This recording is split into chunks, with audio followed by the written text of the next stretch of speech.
하나님의 말씀 나누겠습니다. 마태복음 17장 22절부터 24절부터 26절까지 신약성경 29쪽입니다.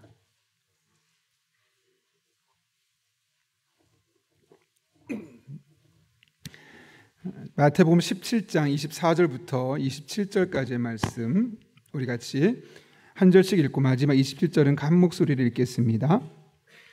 가버나움에 이르니 반세계를 받는 자들이 베드로에게 나와 이르되 너희 선생은 반세계를 내지 아니하느냐.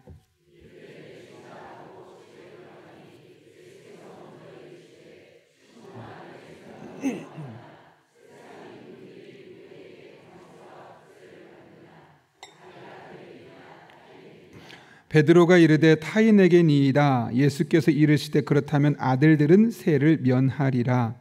그러나 우리가 그들이 실족하지 않게 하기 위하여 내가 바다에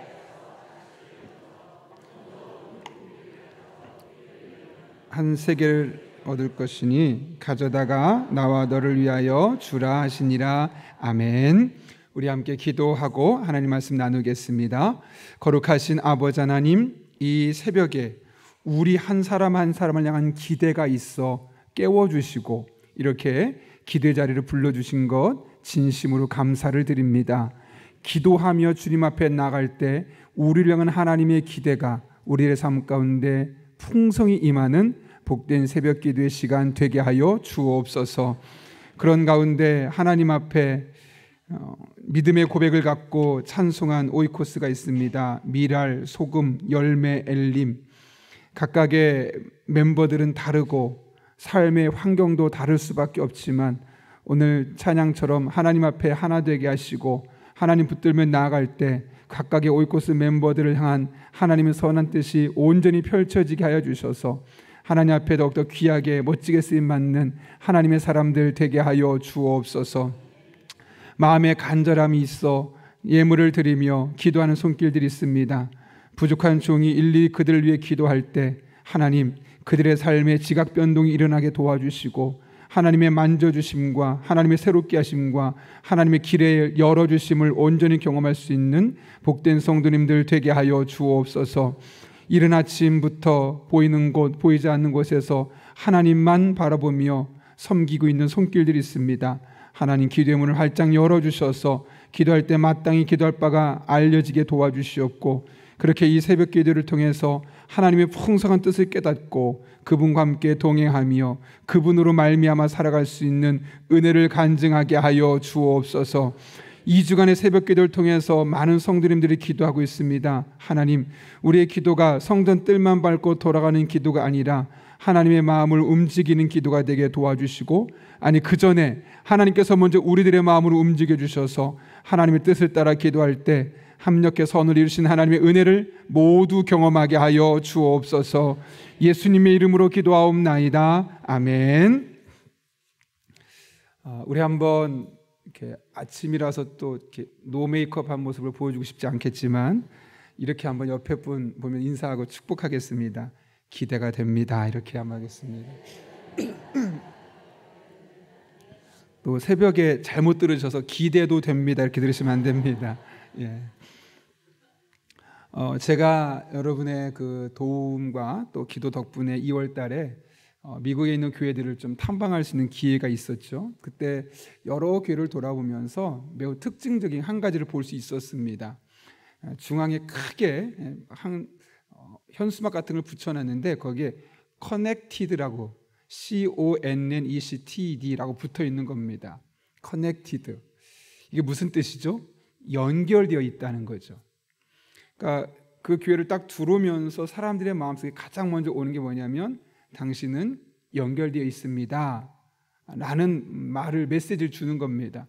물론 가장 먼저 첫 번째로는 하나님께 연결되어 있다는 뜻이겠지만 거기서 의도했던 것은 하나님께 연결되어 있다기보다는 우리는 서로 연결되어 있습니다 라고 이야기를 하는 겁니다. 근데 거기서 말하는 커넥티드는 두 가지 의미가 있다고 합니다. 하나는 우리가 소그룹 안에서, 이 교회 공동체 안에서 함께 연결되어 있습니다. 그러니 옆 사람과 우리 함께 교회에서 신앙생활하는 사람들과 좋은 관계, 선한 영향력을 주고 살아갑시다 라는 측면에 하나가 있고, 또 하나는 교회 밖의 사람들과도 우리는 연결되어 있다는 거예요. 커넥트되어 있다는 거예요. 그래서 교회 밖의 사람들과도 우리가 선한 영향력을 주고받을 수 있다는 사실을 이제 커넥티드라는 이 단어를 통해서 표현하고 있는 걸 보면서 제가 일부러 사진까지 찍어오고, 아 그래, 우리는 늘 누군가와 연결되어 있구나. 다른 말로 하면 연결되어 있다는 건 뭐냐면 상호간에 영향을 주고받고 있다는 것을 의미하고 있는 것이죠. 그래서 우리의 삶에 크고 작은 모습들이 너무너무 중요합니다. 왜냐하면 서로 연결되어 있기 때문에요. 오늘 본문에서 주님께서 이 같은 상황을 너무나 잘 알고 계셨기에 베드로에게 그와 비슷한 말씀하시는데요. 오늘 본문의 말씀은 예수님과 제자들이 갈릴리에서 가버나움으로 도착한 뒤에 일어났던 일들을 우리에게 말씀하고 있죠. 가버나움에 도착했더니 반세계를 받는 자들이 베드로에게 다가오고 나서 뭐라고 말하냐면, 너의 선생님은 반세계를 내고 있느냐라고 묻습니다. 여기 반세계를 낸다, 이것은 무슨 의미냐면 반세계를 받는 자들은 당시에 성전의 모든 남성, 20세 이상의 남성들은 1년에 한 번 성전세로 반세계를 내야 했는데, 여기서 반세계를 받는 자들은 다른 말로 하면 성전세를 거두는 사람이라는 의미를 갖고 있는 겁니다. 갈릴리에서 가버나움으로 먼 길을 예수님이 오셨죠. 그러니까 사람들이 예수님을 잘 모를 수밖에 없습니다. 그러니 너희 선생은 반세계를 내고 있느냐라고 묻게 되었던 겁니다. 여러분, 이 베드로에게 너희 선생은 성전세를 내느냐라고 질문했을 때 베드로가 뭐라고 그러죠? 주저함없이 말합니다. 내신다, 내고 있다는 거예요. 이를 볼 때 예수님은 평상시에 성전세를 내셨다는 사실을 알 수 있어요. 왜냐하면 만약 예수님이 그동안 성전세를 내지 않았다면 베드로가 주춤했을 거예요. 뭐라고 말하지? 어떻게 말해야 될까? 그런데 그 질문에 대해서 일말의 주저함 없이 쉽게 답할 수 있었다는 이야기는 예수님께서도 평상시에 성전세를 내고 계셨던 거죠. 그런데 이때 예수님께서 갑자기 베드로에게 한 가지를 질문해요. 그게 바로 25절 말씀인데, 여러분 이렇게 기록되어 있습니다. 이르되 내신다고 집에 들어가니 예수께서 먼저 이르시되, 시므나 내 생각은 어떠하냐? 세상 임금들이 누구에게 관세와 국세를 받느냐? 자기 아들에게냐 타인에게냐? 세금을 누가 내냐? 자기 아들들도 왕의 아들들도 내느냐, 아니면 왕의 아들이 아닌 다른 사람들이 내는 거냐?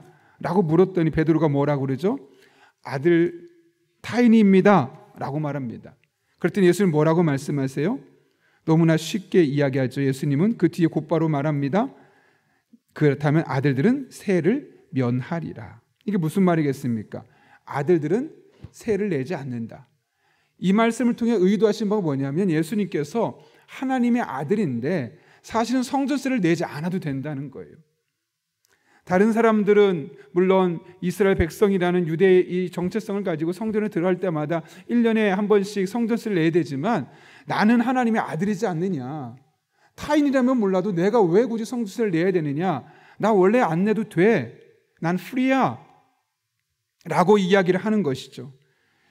그런데 예수님께서 자신은 성전세 낼 이유가 없음을 말씀하던 뒤에 뭐라고 또 이야기합니까? 오히려 27절 말씀 보게 되면, 우리가 그들을 실족하지 않기 위하여 바다에 가서 낚시를 먼저 던져 오르는 고기를 가져다 입을 열면 돈 한 세겔을 얻을 것이니 가져다가 너와 너를 위하여 주라 이야기해요. 이상하죠? 나는 안 내도 돼. 그런데 실상은 내라고 베드로에게 종용하고 있는 거예요. 왜 그렇게 하셨을까요, 여러분? 굳이 성전세를 내지 않아도 된다고 내가 하나님의 아들이라는 사실을 분명히 말씀하신 예수님께서 왜 굳이 다시 베드로에게 성전세를 내라고 이야기하신 걸까요? 좀 전에 읽었던 27절 앞부분에 아주 중요한 힌트가 있죠. 그들이 실족하지 않게 하기 위하여. 우린 여기서 예수님의 한 가지 행동 원리를 볼 수 있습니다. 예수님은 불필요한 갈등을 초래하기보다는 가능한 자신이 속해 있는 이 사회, 이 집단의 관습이나 이런 규례들을 수용하셨다는 사실을 알 수 있습니다. 여기서 중요한 것은 예수님의 초점입니다. 아, 예수님은 그냥 이 사회에 순응하는 분이셨구나, 하라면 하는 사람이었구나, 그렇게 착각하시면 안 됩니다. 예수님은 그 당시에 사회 시스템을 옹호하신 것이 아니라, 그것이 아니죠. 어떻게 그 사실을 알 수 있냐면 그 쓰셨던 단어가 실족이라는 단어를 쓰셨거든요. 이 실족이라는 단어는 원래 헬라어로 스칸달라이라는 뜻을 갖고 있어요. 이게 뭐냐면 길 가운데 사람이 가고 있는데 그 사람을 넘어뜨리는 장애물이 있잖아요. 그 장애물을 일컬어 스칸달른이라고 말해요. 그리고 이 말은 다른 말로 하면 상대방으로 하여금 죄 짓도록 유혹하는 행위를 말해요. 그럼 이게 무슨 말이겠어요, 여러분? 예수님께서는 이 이야기를 했던 사람들에게 일부러 이렇게 행동했다는 거예요. 왜요? 그들이 죄 짓지 않도록. 그러니까 예수님이 어떤 행동을 하느냐에 따라서 상대방이 예수님의 행동 때문에 죄를 지을 수도 있고 안 지을 수도 있다는 이야기잖아요. 그런데 예수님은 나의 행동 때문에 저 사람들이 죄의 유혹에 빠지지 않도록 하기 위해서 성전세를 안 내도 됨에도 불구하고 굳이 성전세를 내셨다는 거죠. 이해가 되십니까? 안 되십니까? 예수님은 늘 자신의 행동이 누군가에게 죄를 짓게 만들 수도 있고 혹은 누군가에게 은혜가 될 수도 있다는 사실을 아셨던 거예요. 그런데 베드로가 어떤 사람이죠, 여러분? 왜 베드로에게 이것을 질문하고 베드로에게 이 행동을 하게 했을까요? 많은 사람이, 제자들이 같이 있었는데. 여러분 지금까지 보셨지만 베드로는 다혈질이에요. 예수님이 물 위로 걸어오는 모습을 보고 다른 제자들은 그냥 배에 있었거든요. 근데 베드로는 벌떡 일어나서 만약 주님이시면 저를 걸어오라고 해주세요. 앞뒤 판단하지 않고 빨리 말하고 빨리 행동하는 스타일이에요. 예수님이 물으시죠. 사람들이 나를 누구라고 하느냐? 더러는 엘리야, 덜에는 세례 요한, 덜에는 예레미야라고 말하고 있습니다. 그럼 너희들은 나를 누구라 말하느냐? 좀 고민 좀 해봐야죠. 가장 먼저 누가 얘기해요? 베드로가. 주는 그리스도시요 살아계신 하나님의 아들이십니다. 다혈질이에요. 가장 빨리 말해요. 그러니까 생각보다 말이 빠른 사람이, 행동 빠른 사람이 누구예요? 베드로예요. 실제로 사람을 네 가지 유형으로 나누는 디스크라는 게 있어요. DISC로 사람을 유형별로 나누는데 기본은 넷이지만 또 그게 8, 16, 32 계속 늘어나서 사람을 아주 세부적으로 묘사하게 되는데 거기서 늘 다혈질의 대명사로 나오는 사람이 누구냐면 베드로예요. 그러니까 지금 이 순간 예수님께서 뭐라고 말씀하셨어요? 나는 하나님의 아들이라서 성전세 내지 않아도 돼. 그런데 나의 행동이 누군가에게 죄짓게 만들 수도 있기 때문에 내가 굳이 성전세를 내라고 하는 거야. 그리고 그 말을 누가 듣게끔 했어요? 베드로가. 베드로가 자신의 기질, 이 다혈질적인 기질, 급한 것, 말보다 행동보다 말이 먼저 나와서 누군가 실수하는 그런 모습들이 많았던 베드로. 그런 베드로에게 오늘 말씀을 주고 계신 것이죠. 베드로야, 잘 생각해 보면 너는 가장 최선을 다했다고 생각하고 너의 기질이고 너의 스타일이라고 이렇게 살아왔겠지만 그게 누군가를 실족시킬 수도 있어. 근데 네가 굳이 그 행동을 하지 않아도 되는데 너의 행동 때문에 누군가가 실족이 된다면 그 사람이 죄 짓지 않도록 네가 그에 합당한, 그에 부응하는 행동을 취하는 것도 필요해 라고 말씀하고 있는 것이죠. 다시 말하면 베드로의 일거수일투족이 다른 사람에게 다양한 영향을 줄 수 있기 때문에 이런 말씀을 하신 겁니다. 제가 최근에 젊은 부부 모임에서 그런 이야기를 했어요. 나비 효과라는 이야기를 했거든요. 여러분 나비 효과 많이 들어보셨죠? 나비가 한번 날개를 펄럭이면 지구 반대편에서는 폭풍우나 태풍도 일어날 수 있다. 그러니까 작은 행동이, 나는 작은 행동을 한 것이지만 큰 결과물을 초래할 수 있다는 거죠. 근데 최근에 제가 그런 이야기를 들었어요. 저희 아이들이 다니는 학교인데 선생님에 대해서 오해하지 마십시오. 대부분은 그렇지 않은데 아주 극소수의 선생님이 그런 행동을 하시는 것 같은데 어떤 남자아이가 좀 실수를 했나 봐요. 수업 시간에 선생님 수업을 잘 안 들었나 봐요. 그런데 선생님이 화를 내고 좀 입에 담지 말아야 욕설까지 섞어가면서 아이한테 이야기를 한 거예요. 남자아이였는데. 그리고 나서 너희 남자아이들은 수행평가 거기 나중에 이제 선생님이 써주는 게 있는데 그거 다 안 좋게 써줄 거야. 그렇게 이야기를 했다는 거예요. 그러니까 저희 아이들이 와가지고 막 기분이 안 좋아하는 거예요. 그러니까 자기가 잘못한 것도 아니고 다른 애가 잘못했는데 선생님이 하늘 화를 내니까 그 자리에 있었던 모든 남자들이 다 기분이 나빠지는 거예요. 그런데 돌아보면 그 선생님이 아무리 그 순간 감정적으로 아이의 행동이 좋지 않았어도 내가 어떻게 말하고 어떻게 행동하냐에 따라서 이 아이들에게 어떤 영향력을 줄지를 생각했다면 그렇게 말하지 않았어야 됐겠죠. 그런데 자기의 감정에 충실하게 말하게 됐을 때 어떤 일이 생기든가요? 그 수업을 들었던 남자, 여자아이들이 다 기분이 안 좋은 거예요. 그럼 그 아이들에게 어떤 일이 일어났을까요? 그 다음 수업은 기분이 좋아서 잘했을까요? 아마 그 다음 선생님이 수업에 들어와서 분위기가 이상하네? 이 녀석들 나한테 불만 있나? 아마 수업이 제대로 안 됐을 것 같아요. 그리고 그 아이들이 각자 집으로 가서 어떤 아이는 얘기도 했겠고 어떤 아이는 얘기를 안 했겠지만 적어도 그 이야기를 들었던 부모님은 어떤 생각했을까요? 그 선생님 참 이상하네. 선생님 도대체 왜 그런 거야?